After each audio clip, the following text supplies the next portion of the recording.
Será que em 2021 dava para a gente ter olhado alguma coisa que, né, sinalizaria ou anteciparia essa queda do Bitcoin, das criptomoedas, né, no mercado acionário americano? Eu gravei esse vídeo aqui para falar um pouco a minha opinião sobre o que dava, o que não dava e o que eu fiz. Aí, se você gosta desse assunto, tem interesse, fica comigo aqui até o final. Vamos lá.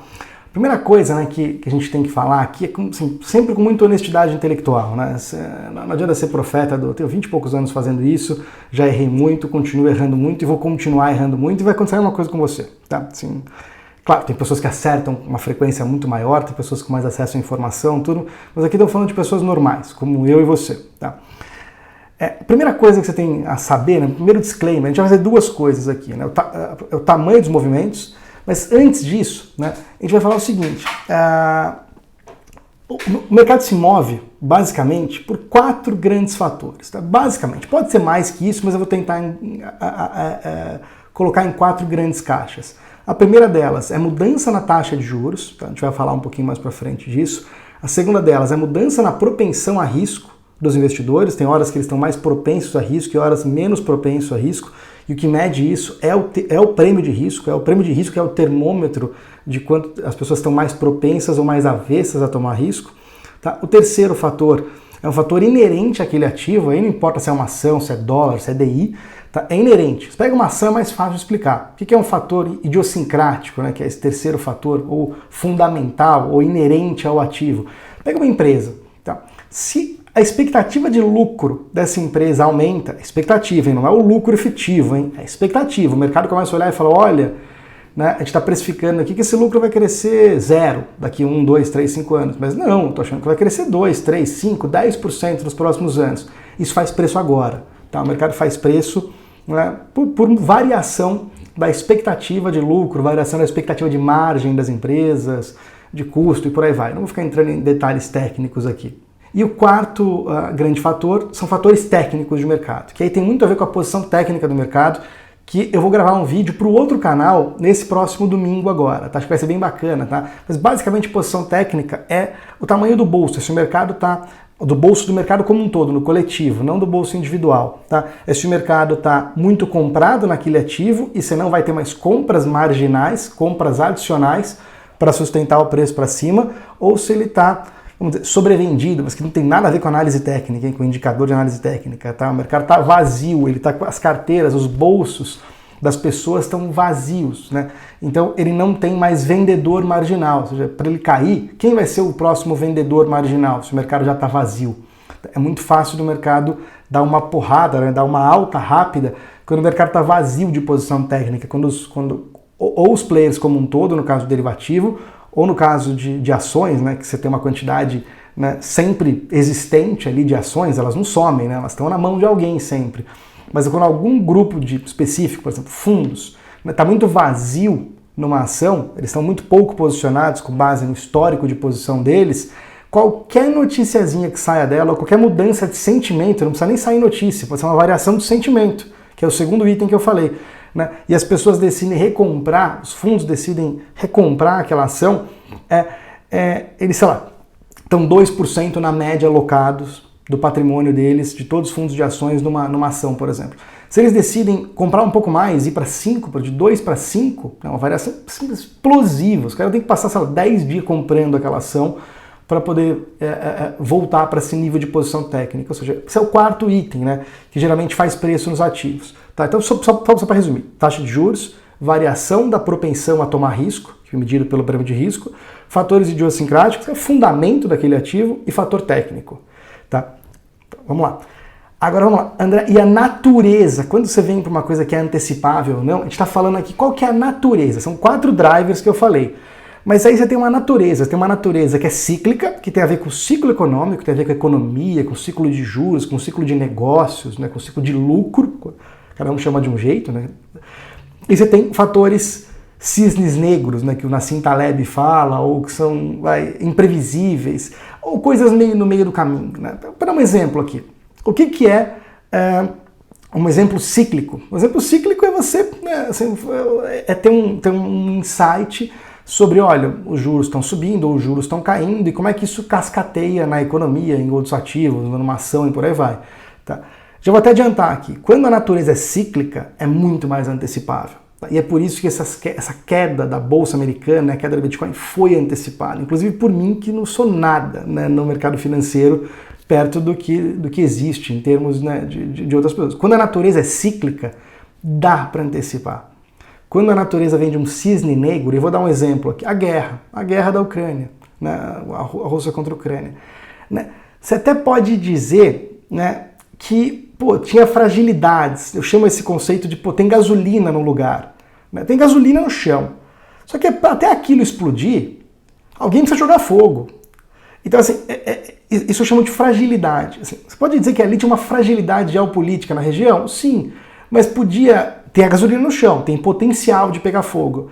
Mas precisa de alguém jogar a faísca. E jogar a faísca é o tal do imprevisível. Se você for fazer uma aposta, uma posição no mercado, com base nisso, cara, eu não sei fazer. Assim, sinceramente, na verdade eu até sei, mas fiz poucas vezes de maneira bem sucedida. Pega um outro exemplo. O que está acontecendo com o Bitcoin agora, essa semana, dependendo de quando você estiver olhando aí, né?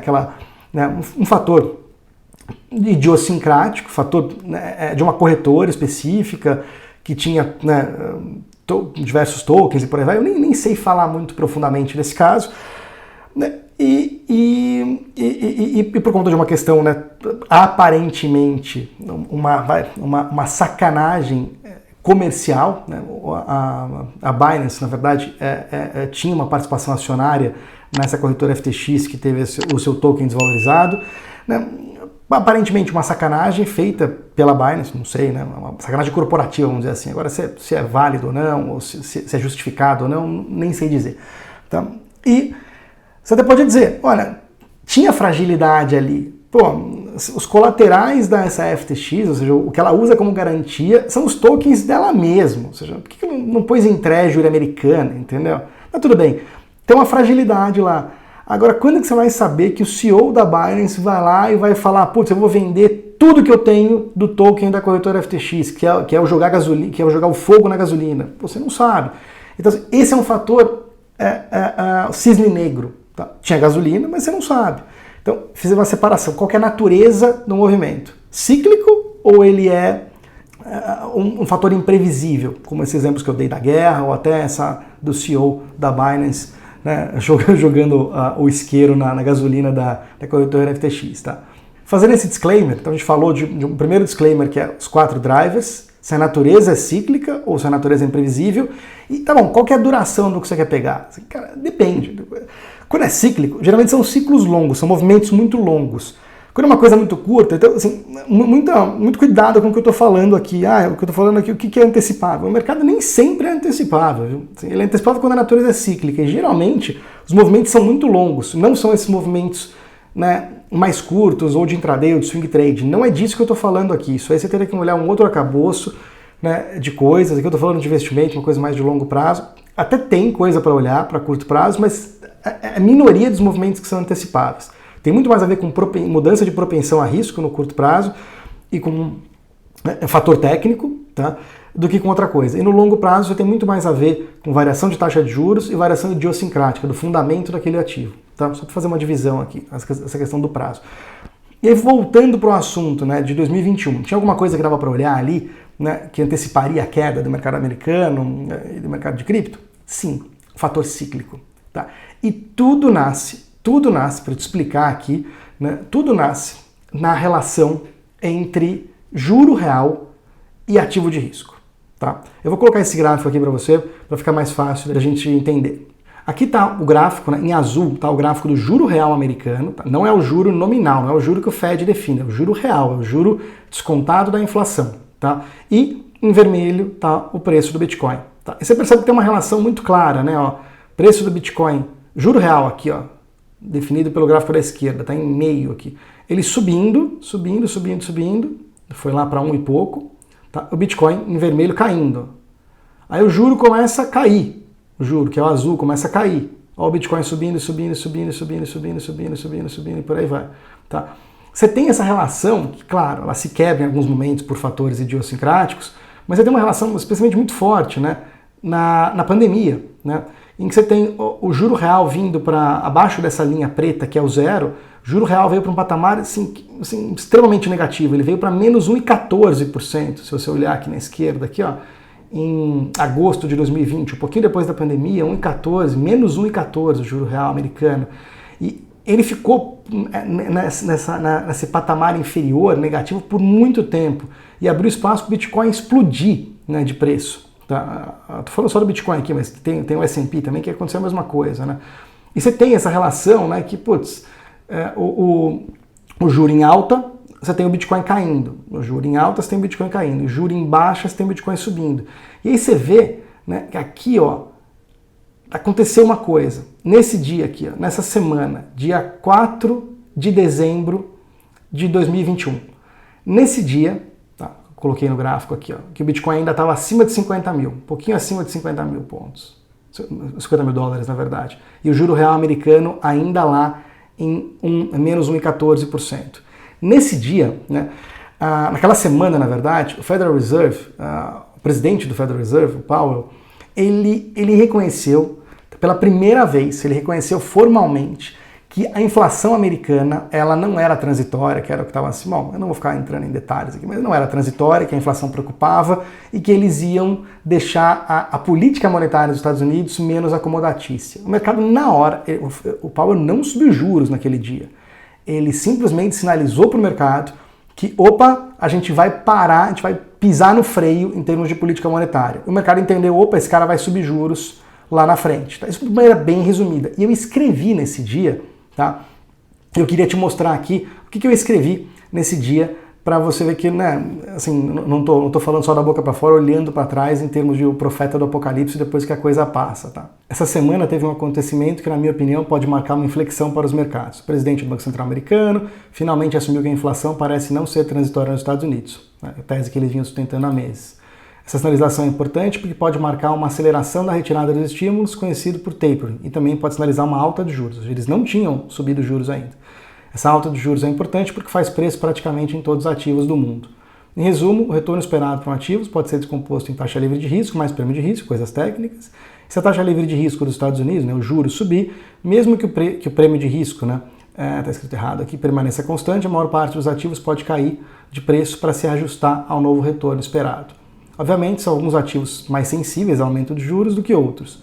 Ativos mais sensíveis ao aumento de juros são empresas com fluxo de caixa muito distantes, especialmente, né, as techs do Nasdaq e, eventualmente, a classe de cripto. Isso aqui foi postado na dia 4 de dezembro.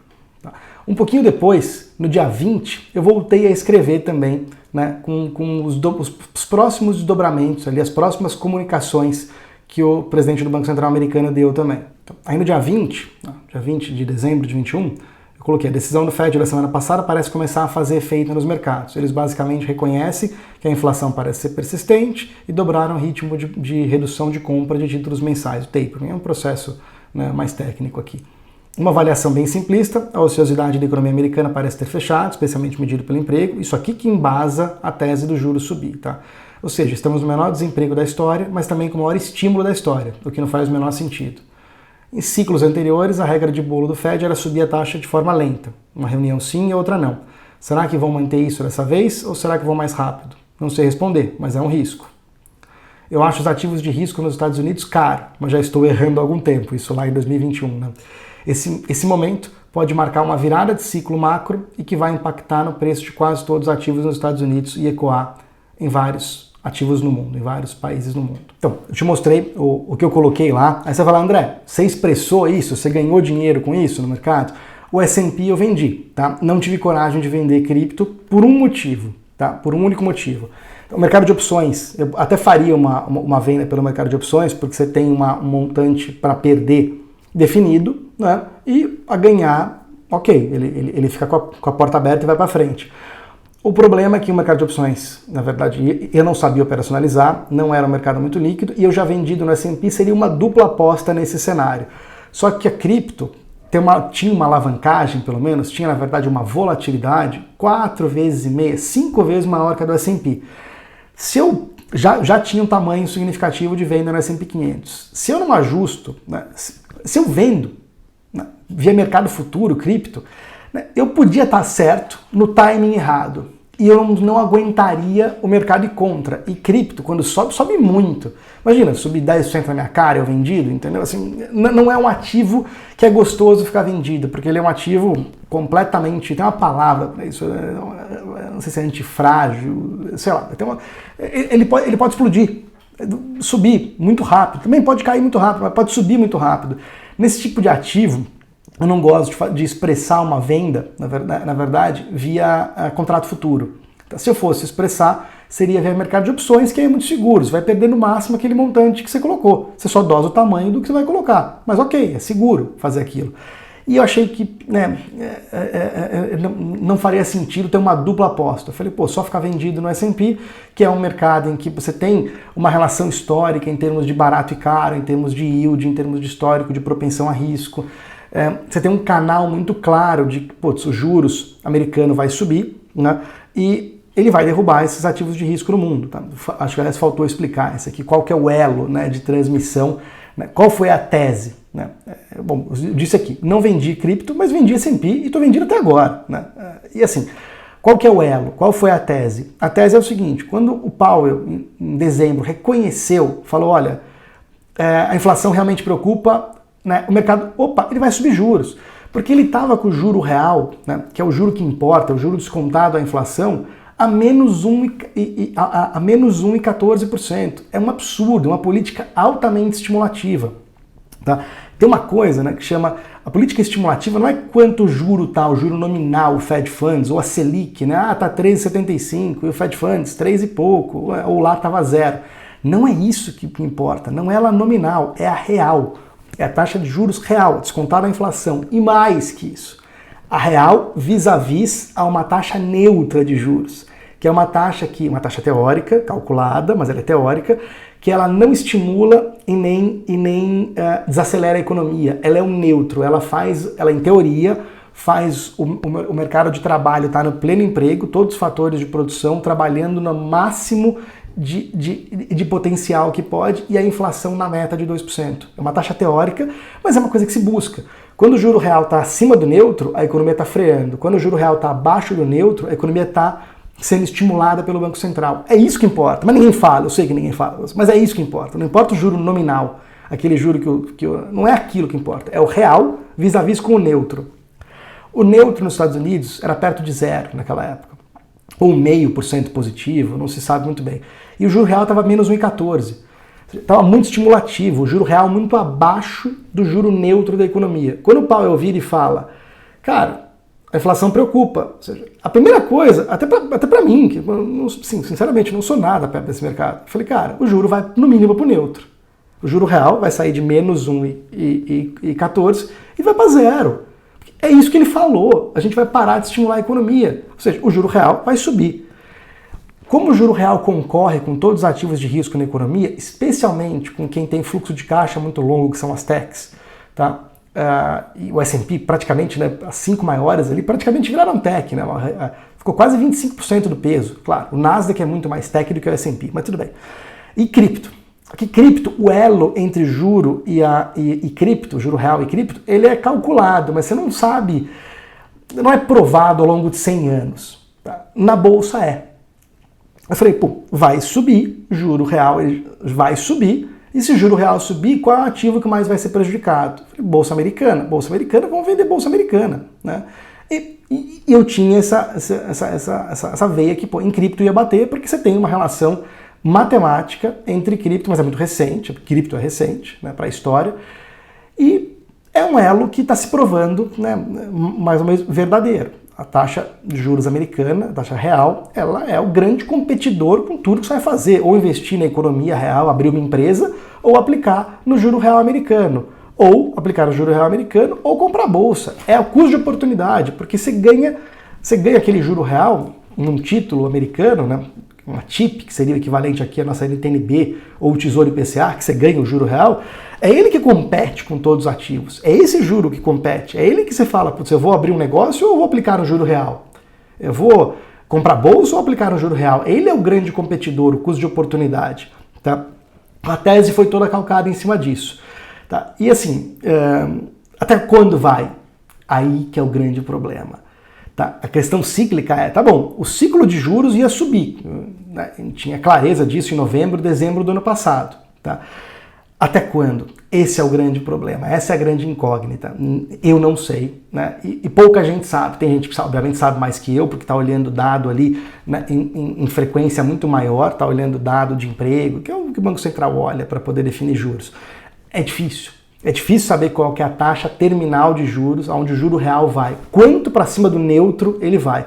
Para cima do neutro parece que ele já está e parece que vai continuar. Agora quanto? Esse é um grande problema. Tá? E aí eu não sei. Não tenho resposta para isso. Mas, de novo, dava para ter antecipado a queda? Dava. Em termos cíclicos. Tá? Dava para ter antecipado a guerra da Ucrânia? Não. Essa queda recente do Bitcoin, essa pontual, não. Mas a maré para qualquer ativo de risco no mundo, enquanto o juro real estiver subindo, distanciando do neutro, a maré é péssima para ativos de risco. Tá? Então, assim, eu sei que às vezes é um conceito denso, você fala, eu não gosto de economia, André, eu quero aprender a investir, mas eu quero comprar ações, e né, não é assim, investir que eu aprendi é comprar ações, escolher fundo imobiliário. Assim, não é o meu conceito de investir. Para mim é muito mais difícil investir, né, com essa cabeça de ter um percentual alto em renda variável e ficar escolhendo qual é o melhor cavalo. Eu vou comprar ação de dividendo. Para mim é muito difícil isso. A gente está vendo isso agora, né? O stock picking, né, que é a tua capacidade de escolher o ativo, não te defende da queda.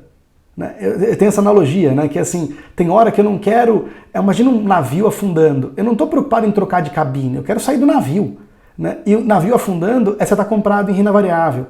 Cara, e você está trocando de cabine, agora eu estou em Petro, agora eu estou em Vale, agora eu estou em Copel, agora eu sou dividendo, agora eu não sei o quê, agora eu sou Value Invest, agora...